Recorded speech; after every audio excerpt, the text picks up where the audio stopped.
Welcome back to the Centerline. We're glad you're here. We've got another exciting match for you today.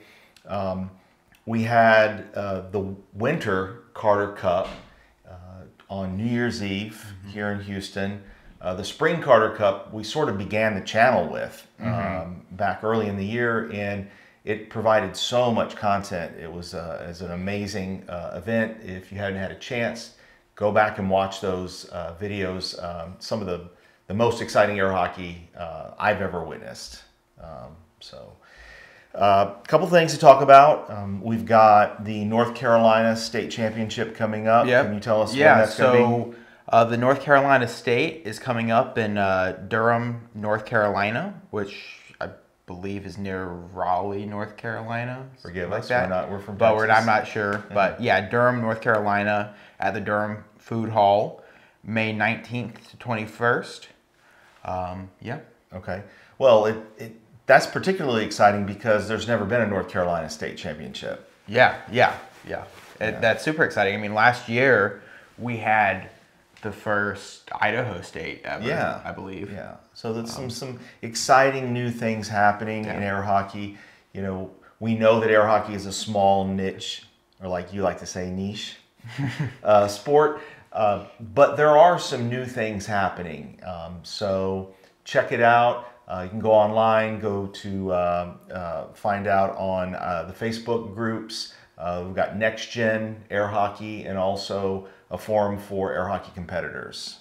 And you can get more info there if you're interested. A couple other interesting things happened. This Carter Cup, which we'll be going into. And one thing that we should note is that for the first Carter Cup, and just beginning the channel, just sort of learning how to do all of this, getting our feet wet, we went ahead and did all the matches, and we went in detail and laid it all out. And I'd love to do that again for this Carter Cup. But the truth of the matter is that for the editing side, I'm pretty much a one-man show, and it's a lot of time and energy because I'm not an expert at it, and just do the best I can. And so we're just going to sort of find the most compelling or interesting matches from the recent Carter Cup and post those. But the other interesting thing that's been going on in air hockey has to do with the rankings. Yeah. The rankings versus the ratings has been a long time controversy in air hockey. And there are a lot of old school players and even new school players that love rankings. They love the idea. In air hockey, we have basically a ladder system where your ranking is sort of its own little title. So if you're ranked third in the world, someone can challenge you for that rank and grab that from you and then push you down to 4 if they win. Now, the rankings a lot of times are used to seed tournaments. Yeah. So that becomes a bit difficult because the idea behind seeding a tournament is you're trying to make it so that the top players have the best chance to be at the end of the tournament against each other. Yeah. But when you have a system based on rankings with the challenge match procedures that we have, sometimes it gets a little quirky and weird because you'll have an odd result. Like, for instance, Marcelo Garcia finished third at the last Worlds, and that was great. It was a tournament of his life, and we're all excited and happy for him. But the truth of the matter, he's not the third best player in air hockey. You know, he's not close to the third best player in air hockey. But having a number 3 ranking, then other people want to come and challenge and try to grab that. And so Doug Howard of San Antonio beat him a challenge match, going up to number 3. Going up to number 4. What happened? Because Munoz beat me a match, I was second. Okay, gotcha. Okay. But still, right? Marcelo Garcia, as great as he is, he's not the 4th best player in air hockey. Right, yeah. And then, you know, as great as Doug Howard is, he's not the 4th best player in air hockey. I mean, that's, you know, it's just the reality of it. So now we've got, you know, other people challenging in. George then lost a match to Doug. Doug lost a match to George Anderson. Yeah. And George Anderson is, you know, he's been playing air hockey for 30 years plus. Yeah. He hasn't, I don't think he's ever been in the top 5. Yeah. Go ahead. Well, I was going to say, well, first, Vince Sauceda beat Doug a challenge match to take 4th. Okay. So Doug was 5th. Oh, okay. Sorry. Yeah. Mm-hmm. And so now George is 5th. He's never been top 5 before. Right. Yeah. But it's sort of, but even not even remembering that Vince beat Doug also. It's like it just is kind of solidifies my point, which is that it blew it wide open. Right. Is that the floodgates were burst open to the rankings to these as Phil Arnold, founder of the USAA, loves to say it's gold. People trying to take each other's gold, and that's exciting and wonderful. But on the other hand, if we're going to seed tournaments via rankings, it doesn't really work very well because you get quirky results. We don't have enough competitions for those results to iron themselves out versus challenge matches throughout the year. So other people like to think of using a rating system in air hockey. Yeah. And there's the Goran, there's the Mitic rating system, which in my opinion is much more accurate at telling the skill level ladder, like who's the best on down. Yeah. What are your thoughts? I mean, I agree. Just objectively, the Mitic ratings involve a lot more data than one challenge match. Sure. Right. So, like, just in theory, it's going to be more accurate. And so, I've always been a fan of using a more objective like rating system to seed a tournament.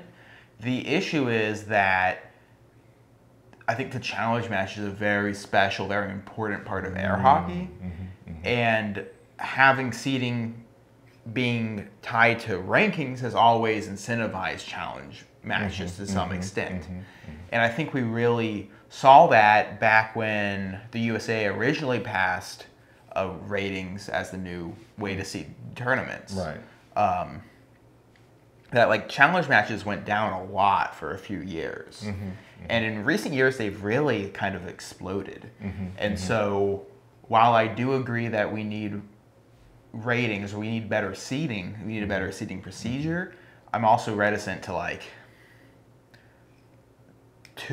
hurt the really healthy challenge match environment we have. I will agree that the challenge match experience is extremely unique, is something that would be a shame to lose in air hockey. And it's actually something I wanted to make a video on at some point, is the absolute depth of experience that a challenge match can provide for a person. And so I agree with you there. I think the difficulty is that traditionally when you see a ranking list, you think this is representative of who's the best, who's the second best, who's the third best. Right. And that's part of the problem. So the floodgates are open once again. Yeah. And the top 5, top 10 are going to get pushed around. So we'll see what happens. This match that we're showing you from the Carter Cup, it's a doubles match. If you're not familiar with the Carter Cup format, it's a team championship. It's been happening since the early 90s. There was a bit of a hiatus when teams weren't actively doing it for many years, but it's recently come back. Yeah. You play a round of singles. There's actually up to 3 rounds of singles and 2 rounds of doubles. And in the singles matches, there are 4 games. So if you tie 2 games each team gets half a point towards the overall scoring system. It's kind of a tie. You can't tie in the doubles. Doubles is a full 3 of 5, and whoever wins, wins. So this one is a match between Danny Hynes, 11-time world champ, and his partner, Brian Accrocco, on the Heir Apparent's team, your team, versus Vince Sauceda and Connor Cummings.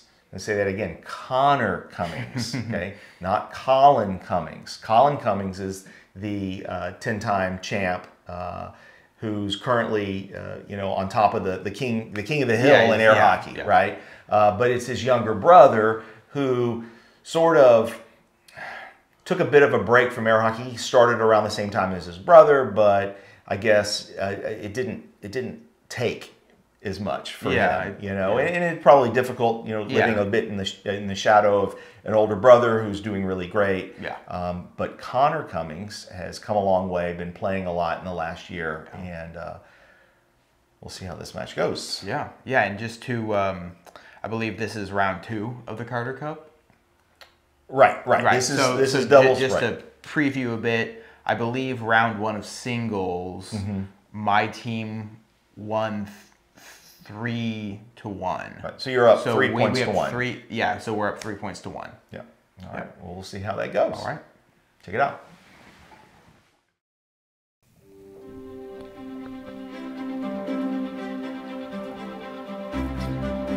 Hello, everyone.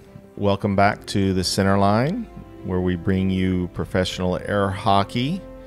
We've got a great match today to show you.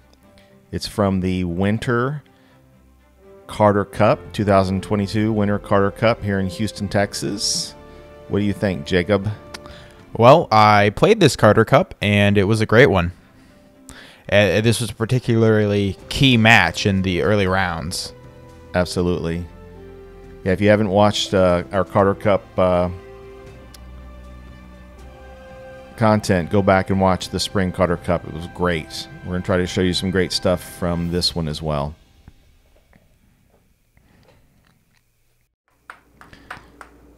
So we've got Brian Accrocco and Danny Hynes on my team, the Heir Apparents, versus Sauceda and Connor Cummings on Team Endgame. And Connor scored on the face-off, I believe, against Brian. So it was 1-0 when we started.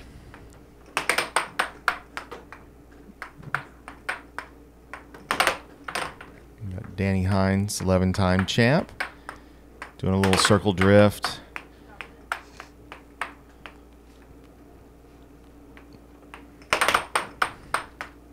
Yeah, Vince gave a little face after that. He was not happy with the effort. Good block. That shot by Danny is very deceptive. Because even though it's not super fast, it makes you pull for the over. When you know Danny Hynes is so good at hitting that he almost hit it there. He hits that right wall over from far left of center. Sometimes he'll do the right wall under the same speed, and you think you're getting ready to block that over, but nope, it goes in right under you. A lot of back and forth. Oh, that double pump. Vince is known for this. Yeah.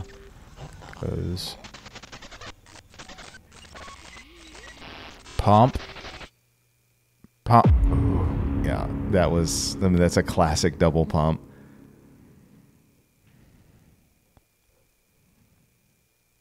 Danny even said it, double pump. You missed you. Clicked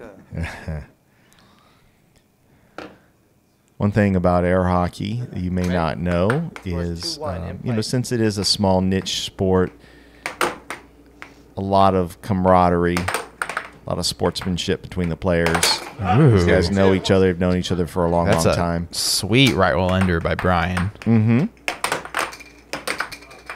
Now, Connor's an interesting player to watch because he's very much kind of at least as far as rankings, the lowest man on the totem pole in the Carter Cup.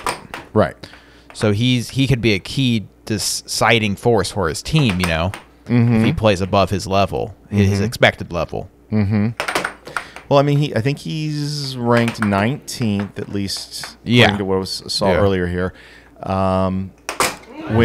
Great cut. This is on a little run here. I think that Connor has been progressing at a really rapid rate, and I'm not sure that 19 is accurate anymore. I think he probably should be a little higher.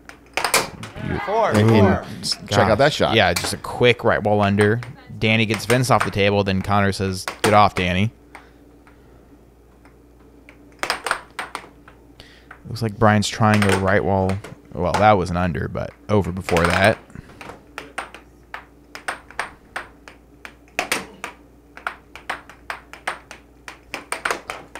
you can see the elements of Colin's influence in Connor's game. Yeah. 5-4. It's a nice reaction by Brian there in transition. Yeah, I believe that when Colin has coached Connor a bit, that a big thing that Colin's been trying to drive home is the idea of like controlled chaos. Like he wants Connor to feel free to, do his thing where he's doing this crazy drift, but to kind of controlled a bit too.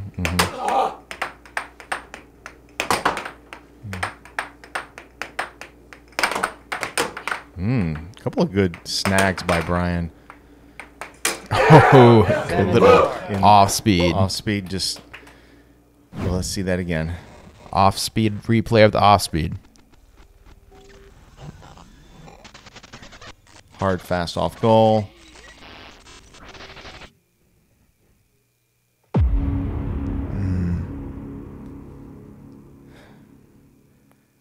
I think Brian liked that. Yeah, I think Danny did too. What happened? Somebody dropped their mallet in the background?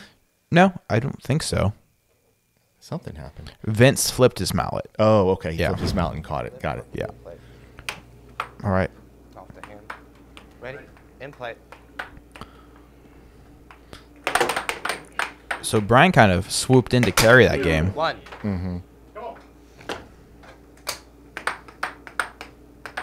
Brian has his "don't mess with me" look. Yeah. Oh, beautiful cut there by Connor. I think that's Connor's best shot. That cut from back left to center, quick off the drift. Oh, that's a good shot too. That's.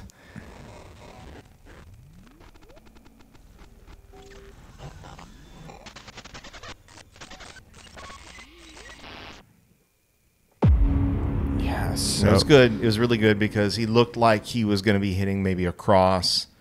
And Danny's like, yeah. Yeah. He's like, yeah, that's a shot. It's legit. Oh, Brian. We saw Brian executing a lot of excellent forehands in the last Carter Cup. Trying it there, 3-1. not getting it as much. Oh.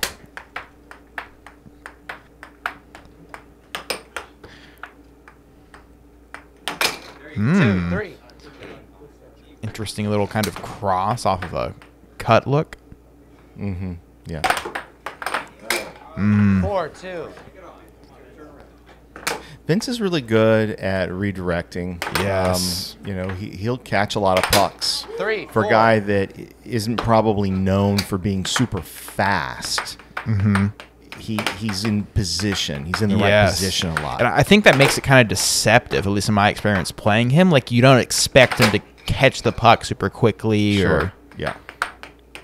He's got a good feel for the angles, feel for the speed of the puck, where he needs to be.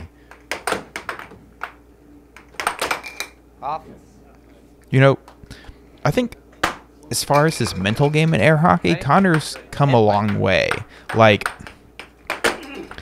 you can tell that he really wants it now, It doesn't seem like he's afraid to want it anymore. Right. Well, and I people that haven't watched him in seen his development probably don't know this about him, but he used to smile a heck of a lot. Yeah. And I'm sort of an armchair psychologist, I guess. And a real Actually, psychologist. a real psychologist. Nice shot. Great Nice. shot by Vince. Yeah. But let's watch that again, then I'll tell you what I think.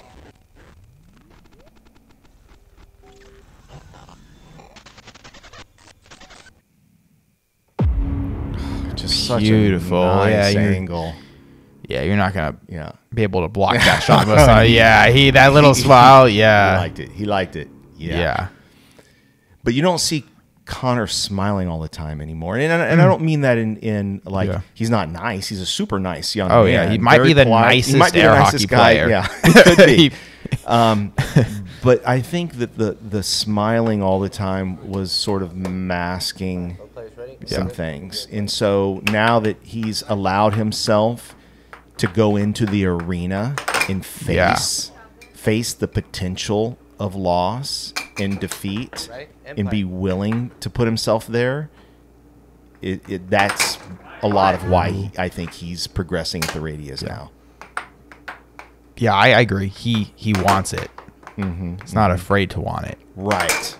1-1. Right. Yeah. Yeah, because it's like if you're losing and you smile, you're trying to say, I don't really care. You know, I didn't really care. But he cares. He cares. We see it right there. Yeah, you see it he definitely cares. In a good way. Yeah. 2-2. Yeah. And what a great a great person to learn from, Colin, right? Yeah. Yeah. Got a great resource there. Yeah.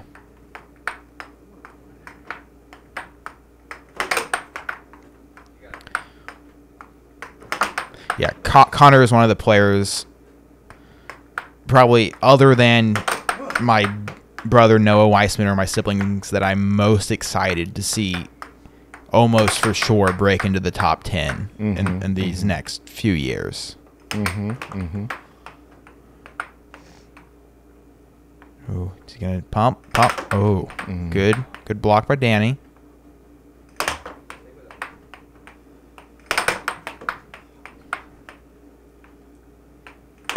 Ooh, that was a great changeup. Yeah. Beautiful. Right wall. Right wall, yeah. It felt like a left wall because it's his weak side. Yeah. Oh, God. It's like a snipe. Yes. Yeah. He is the air hockey sniper. Not to be confused with the Viper. 4-3. Yeah. Nice Good cut little- by Danny. yeah. Good pace on it.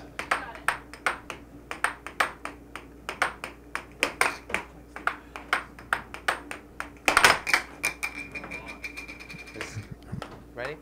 In play. Oh, that was interesting little. Yeah, off speed in the middle of the goal. That's It's a, unfortunate to not Yeah. block. And Danny's really showing something In here. play. yeah. Come back. Put them in the conversation in this game again. Ooh, a great little left wall over there.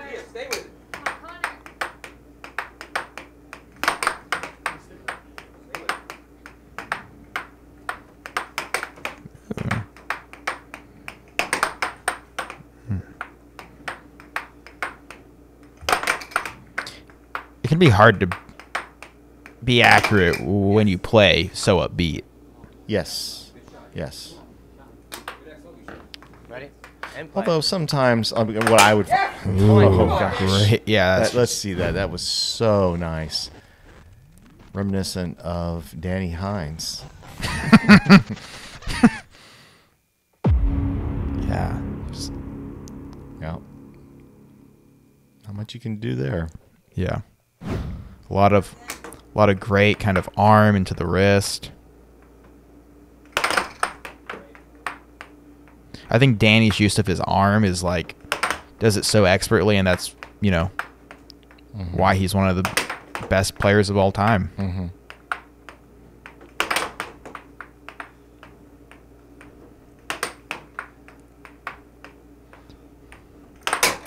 0.5. Yeah, it's twice Vince used that shot this game. Timeout called.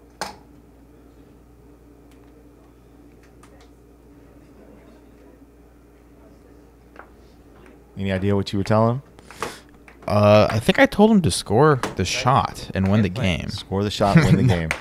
No, I told him to set it up. Pretty sure I told him to set it up and hit that right wall under. He kind of rushed it there. Yeah. Didn't have the normal pause. And I think, let's see. I think Vince scores here. Let's see.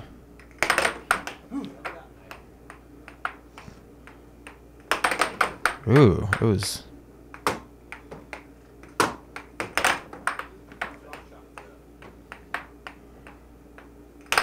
Yeah, God, that was an shot. insane, crazy shot. Yeah, so I think calling a timeout there was an error on my part, and I kind of. Ooh.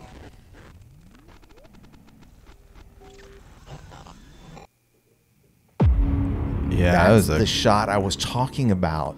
It looks like it's going to be the over because of its speed, but it goes under. It goes under, yeah. Ready? Yeah. Lift, puck will be in play.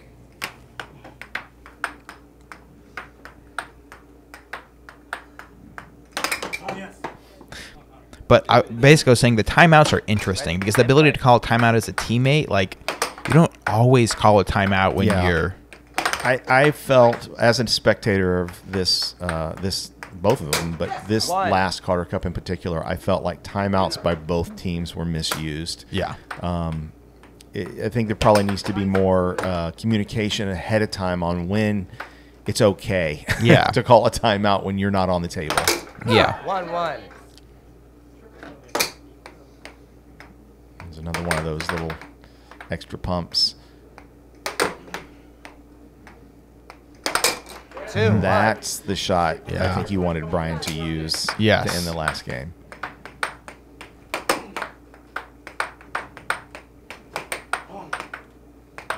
I feel like that Connor needs a little bit more lateral movement of the puck. Just a little. Not tons, but just a little bit. Seems like a lot of his shots in that sequence were being executed from the middle of his side. 3-1.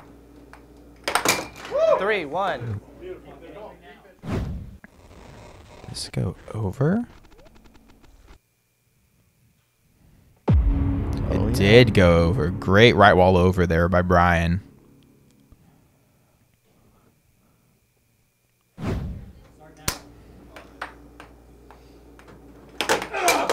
Ooh. 4-1. Brian was very into that. 4-2. Yeah. Lost the mallet. And that was a great shot by Connor. And you would say, well, that was in the middle of the table. Yes, but there was the pace on it was right. The delay. It's hard to put into words exactly why that works, but he had enough of a delay. Yeah. 5-2. Come on, Danny.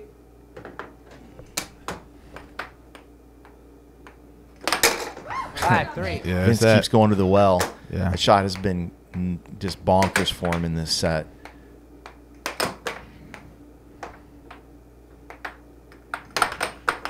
And there he Great is catch. doing that. He just knows where the puck's going to be. Doesn't have to be fast if you know where it's going to be. And there it is. Keep going to the well.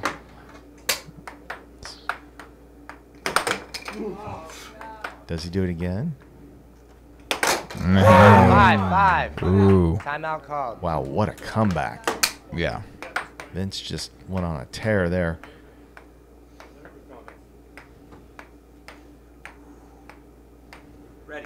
Ready? In play.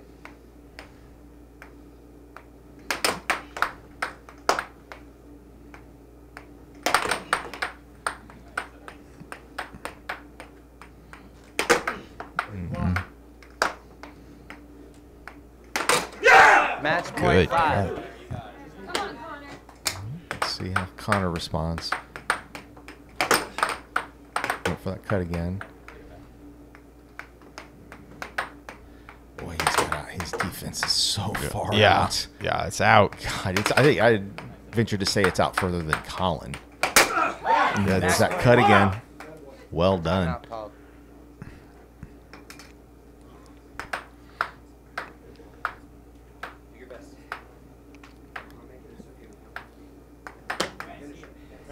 Ready?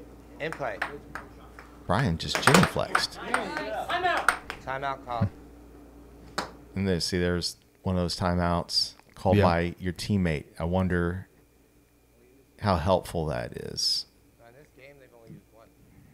Seemed like Connor was getting ready to, like Yeah, he was and getting ready. Yeah, and I did the same thing to Brian the the last previous game. game. Yeah. Yeah. Oh no, man. no. Yeah. Oh, that's a heartbreaker there. Yeah, heartbreaker. But I'll tell you, very impressed with what Connor showed us in that match. You know, that has happened to all players at one point or another. Yeah. You know, sometimes the puck bounces an awkward way. And Yeah. So here are some interesting stats. This shows who scored on who and how much. Looks like that Vince Sauceda dominated Danny. Yeah. And that Brian semi-dominated Vince. Yeah, and interesting. And then Danny really took it to Connor. And Connor was up on Brian. It was very interesting there. We've got rotation efficiencies, very similar. Basically just meaning that you got a point when you got up on the table. You know, your team didn't let it go to waste. Streak factors, how many points you would normally get when you went on a streak, is very even. Really even match. I mean, the scores obviously tell that. So but there you have it. One of the sets, a great doubles match, Team Endgame versus the Heir Apparents at the Winter 2022 Carter Cup. In air hockey, we'll be bringing you more matches. If you like the content, please like and subscribe and share it. Air hockey's small, but it doesn't have to be.